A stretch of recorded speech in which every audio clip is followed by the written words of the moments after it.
We are back with the Fox News Alert. This is a live look inside the Washington Hilton at the National Prayer Breakfast in Washington. Rabbi Marvin Hare speaking right now. President is expected to speak in a little bit. They're a little behind schedule. When he does, we will bring you back to the Hilton live. 3,000 people in attendance there. This has been a tradition since 1953, the second National Prayer Breakfast for this administration. Langford of Oklahoma is now at the podium. In the meantime, let's bring in Diamond and Silk, social media stars, and as you know from back in the campaign, big Trump supporters. Ladies, good morning to both of you. Thank you. Good morning. Thank you for having us. Well, it's nice that we're waiting for the National Prayer Breakfast.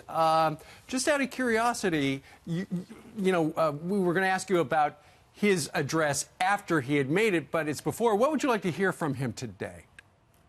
Well, the fact that he's still standing up for Christians, people that believe in God, and he's unapologetic about it, and that's what we love. Just to know that our religious freedoms are protected, they're not mocked, how the left mock us, and we still believe in God. We don't want to take God out of the equation. We want to keep him in the equation. That's right. All right.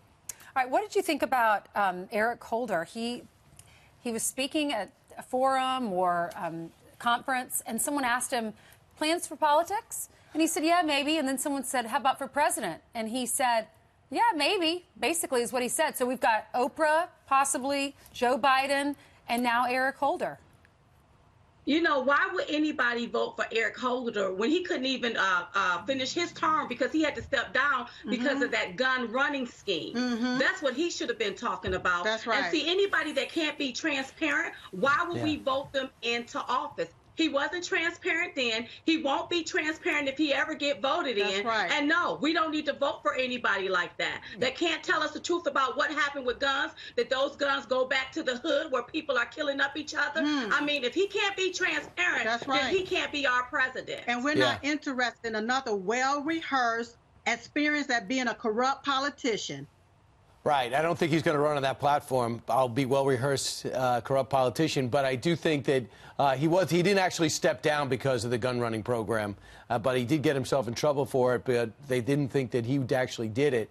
Fast and Furious. Yeah, Fast and Furious, but that's not why he stepped down. That's not why he just felt he was finished. Meanwhile, House Minority Leader Nancy Pelosi took 8 hours and 7 minutes to say she's disappointed there's no DACA fix in the new budget bill. What's your reaction?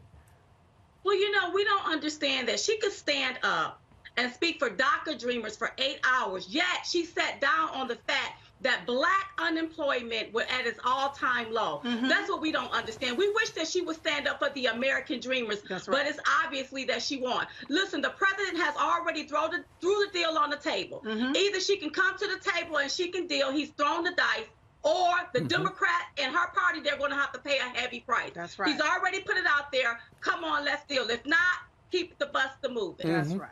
Well, while she was speaking yesterday, she did tell many, many stories because, you know, you got to stay on your feet. She did that for over 8 hours. She did tell this one story, and we wanted to get a Diamond and Silk analysis of it on the other side of the soundbite. I'm reminded of my own grandson. He had a very close friend whose name is Antonio, who's from Guatemala, and he has beautiful tan skin and beautiful brown eyes and the rest. And this was such a proud day for me because when my grandson blew out the candles on his cake, they said, "Did you make a wish?" And he said, "Yes, I made a wish." He said, "Well, what is your wish?" He said, "I wish I had brown skin and brown eyes like Antonio." So beautiful. So beautiful. The beauty is in the mix. So, Diamond and Silk, what did you make of that story? Well, you know, it looked like her grandson wants to be different. You know, that's a personal problem. Why is she bringing that on the floor? Why do we need to hear about that? You know, I think Nancy Pelosi, she's really out of touch. She's out of touch with the American people. She's out of touch with America. She's even out of touch with her own people that were sitting behind her because they were falling off to sleep. It is time for Nancy Pelosi to pack her little knapsack and go home, retire. She's done. And if you're interested in having different eyes and different skin, they have spray-on tan and they have contact lenses.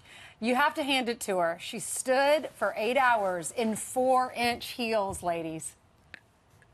She stood for 8 hours, but look at who she was standing for. That's what I don't understand. She was standing for DACA, and not standing for, she couldn't stand for the American people. That's right. That Good is point. appalling. I'm offended by that as an American. Exactly. She should be standing for people doing things the right way. You know, these individual DACA children who are DACA adults have the opportunity to do it the right way. Stand for 8 hours for them doing it the right way, like everybody else did it. What do that say to the people that got in line, waited their turn, and did it the right way? Well, the president of the United States himself has said he would like to solve the DACA deal, so stay tuned for that. Diamond and Silk, thank you very much for joining Thanks, us ladies. live today. Great to see you.